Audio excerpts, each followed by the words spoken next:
साथियों, जहां एक तरफ देश में कोरोना महामारी चल रही है, दूसरी तरफ राजस्थान में जो लोकतांत्रिक तरीके से चुनी हुई सरकार है उसको गिराने की पूरी कोशिश की जा रही है। और जो राजनीतिक वहाँ पर गतिविधियाँ चल रही हैं वह लोकतंत्र के लिए बिल्कुल भी ठीक नहीं है, क्योंकि जनता के द्वारा चुनी सरकार को गिराना यह अनुचित है। और हर सरकार में या हर पार्टी में एक बात होती है, उसमें अविश्वास होता है। जिस समय सचिन पायलट ने अपने विधायकों को लेकर अलग हुए थे, उन्होंने कहा कि यह सरकार अल्पमत में है। उसके बाद राज्यपाल ने कहा था कि आपकी सरकार अल्पमत में है, आप फ्लोर टेस्ट करके दिखाएं। लेकिन आज जब मुख्यमंत्री राज्यपाल से कह रहे हैं कि आप सत्र बुलाइए और हम अपना बहुमत साबित कर देंगे, तो राज्यपाल कोरोना का बहाना बनाकर सत्र बुलाने को मना कर रहे हैं और बहुमत साबित करने को मना कर रहे हैं। तो यह तो साफ है कि ना तो राज्यपाल लोकतंत्र पर विश्वास कर रहे हैं और ना केंद्र सरकार। क्योंकि जब कोरोना काल में मध्य प्रदेश की सरकार को गिराकर भारतीय जनता पार्टी वहाँ पर सरकार बना सकती है और कोरोना काल में ही मध्य प्रदेश में मंत्रिमंडल का गठन किया जा सकता है, तो कोरोना काल में राजस्थान विधानसभा का सत्र क्यों नहीं बुलाया जा सकता। भले ही एक दिन के लिए सत्र बुलाया जाना चाहिए, तो राज्यपाल को वहाँ का सत्र बुलाकर जो सरकार है उसको बहुमत पेश करने का मौका देना चाहिए, जिसके कारण जो राजस्थान में गतिरोध बढ़ रहा है वह कम हो जाए और राजनीतिक संकट खत्म होने के बाद सरकार जो कोरोना की महामारी है, जो राजस्थान के विकास की बात है, उस पर काम कर सके। लेकिन यह समझ से बाहर है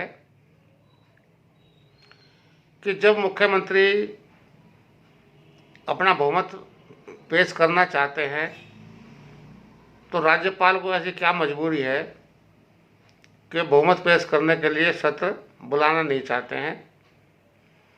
तो इससे साफ जाहिर है कि यह किसी भी तरीके से सरकार को गिराना चाहते हैं। इनका मकसद सरकार गिराना है, सरकार को बचाना नहीं है। आज अशोक गहलोत अपने विधायकों के साथ राजनिवास पहुंचे और राज्यपाल से उन्होंने कहा कि हम बहुमत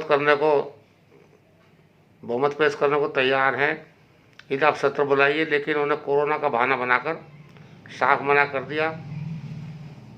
तो इससे यह भी साफ है कि यह लोग इस सरकार को अस्थिर कर कर गिराना चाहते हैं और पूरी कोशिश उसको गिराने में लगा रहे हैं। और राज्यपाल का इस्तेमाल केंद्र सरकार इस लोकप्रिय सरकार को गिराने के लिए करना चाहती है, जो इस देश के लिए ठीक नहीं है। ऐसा गलत मैसेज आ रहा है, क्योंकि राजस्थान की जो राजनीतिक जो गतिविधियां चल रही हैं, जो कांग्रेस में आपसी झगड़ा चल रहा है, उनको कई दिन हो चुके हैं। इसलिए जो मुख्यमंत्री हैं वह भी अपनी सरकार को बचाने में लगे हैं और विधायकों को, जिनको अपने क्षेत्रों में काम करना चाहिए, जनता ने उनको वोट अपने क्षेत्र में काम करने के लिए दिया है, ताकि जो समस्या होती है या कोई विपदा आती है, कोई परेशानी होती है, तो वह विधायक अपने क्षेत्रों में काम कर सके। लेकिन इस कोरोना के समय में जब उनकी ज़रूरत जनता को है, उनको सभी लोगों को विधायकों को बंधक बनाया हुआ है और होटल में ठहरे हुए हैं, तो यह तरीका बिल्कुल गलत है, ऐसा नहीं होना चाहिए।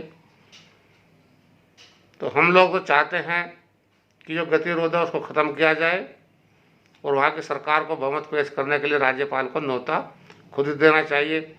जब कल वह न्योता दे रहे थे कि आप पर आरोप लग रहा है कि आपकी सरकार अल्पमत में है, आपके पास बहुमत नहीं है, आप फ्लोर टेस्ट कराइए, तो आज ऐसी क्या परेशानी आ गई है कि राज्यपाल उनको फ्लोर टेस्ट के लिए मना कर रहे हैं। जब मुख्यमंत्री फ्लोर टेस्ट के लिए उनसे विनती कर रहे हैं, सत्र बुलाने के लिए कह रहे हैं, तो अब राज्यपाल उसको मना कर रहे हैं। तो सरकार जो है वो निर्णय लेने में केंद्र सरकार अक्षम है और वहाँ पर इंटरफेयर कर रही है, जो उसको नहीं करना चाहिए। क्योंकि राजस्थान की सरकार को वहाँ की जनता ने चुनकर भेजा है, वह कोई मनोनीत सरकार नहीं है कि वह मनमर्जी किया जाए। तो जब जनता का जो फैसला है उसको स्वीकार करना चाहिए। अब 1.5 साल राजस्थान की सरकार को हो चुका है, उसके बाद 3.5 साल और बचे हैं। तो भारतीय जनता पार्टी को इस पर थोड़ा सब्र करना चाहिए और अपनी जो उपलब्धियां हैं उनको 3.5 साल के बाद में बताएं और दोबारा राजस्थान में सत्ता में आने की कोशिश करें। क्योंकि अगर सही काम करेंगे तो जनता उनको फिर दोबारा चुनकर सरकार बनाने का मौका देगी। लेकिन जो चुनी हुई सरकार है उसको गिराने का वो जो मकसद इनका है वो ठीक नहीं है। इसलिए जो कांग्रेस की लड़ाई थी, सचिन पायलट की लड़ाई और मुख्यमंत्री की लड़ाई है अशोक गहलोत की, उनकी आपसी लड़ाई थी। भारतीय जनता पार्टी को इससे अलग रहना चाहिए था, लेकिन भारतीय जनता पार्टी उनके होटल का खर्चा दे रही है, अपने जो समर्थक हैं वकील उनको पेश करने का काम कर रही है, जबकि उनको इनके झगड़े से बिल्कुल अलग रहना चाहिए था। लेकिन ऐसा नहीं हो रहा है, क्योंकि भारतीय जनता पार्टी की सत्ता की भूख है वह कम नहीं हुई है, उसकी भूख बढ़ती जा रही है और वो किसी भी तरीके से सत्ता में आना चाहती है। लेकिन इस तरह से सत्ता में आना वो उचित नहीं है और ना वो अनुशासित है। क्योंकि सरकार जब चुनी थी जनता ने, तो भारतीय जनता पार्टी की भी चुनी थी, उन्होंने भी सरकार को चलाया था। तब कांग्रेस ने उनकी सरकार को गिराने की इतनी कोशिश नहीं की थी। लेकिन भारतीय जनता पार्टी को अब थोड़ा सब्र करके इंतजार करना चाहिए। यही मेरा कहना था कि लोकतांत्रिक तरीके से सरकार जो चुनी हुई है उस सरकार को चलने दिया जाए, उसी से राजस्थान की जनता का भला है और लोकतंत्र हमारा उसी से मजबूत होगा। तो मेरा तो यही कहना है कि केंद्र सरकार राजस्थान के मामले में दखल ना दें, उनका अपना घरेलू मामला था, और सचिन पायलट को पार्टी में रखें, पार्टी में ना रखें वो उनका अपना फैसला है। सचिन पायलट खुद कह रहे हैं कि मैं अभी भी कांग्रेसी हूँ, तो उनका एक पारिवारिक झगड़ा है, उस झगड़े में किसी को नहीं पड़ना चाहिए।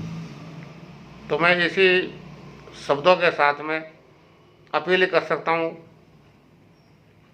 केंद्र सरकार को भी और राज्यपाल को भी कि जो मुख्यमंत्री बहुमत पेश करना चाहते हैं, अपना साबित करना चाहते हैं, उन्हें बहुमत साबित करने का मौका दिया जाए और वहाँ पर विशेष सत्र बुलाकर फ्लोर टेस्ट कराया जाना ठीक रहेगा। इन शब्दों के साथ जय हिंद, जय भारत।